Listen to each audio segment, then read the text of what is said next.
Dole outs. So yung dole outs is yung pamimigay ng small portion ng isang bagay o yung reluctant mong ibinibigay.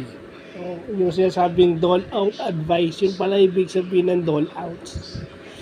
At karamihan, in terms of money, marami sa atin, lalo na sa mga PWDs at senior citizens, ang umaasa sa dole outs. So, importanteng malaman natin ang ibig sabihin yan. No? Pwede natin gamitin yan. Yung kalinga, yung akap, yan. Dole outs ang tawag dyan. So, importanteng malaman natin ano yung dole outs. Nabasa ko na nga sa CBR manual, no? Yan yung mga words na bago sa akin. But importante na nalalaman natin yan.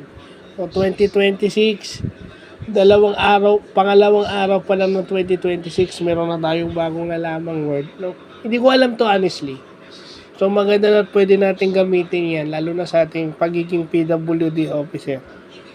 So, yun lang pa.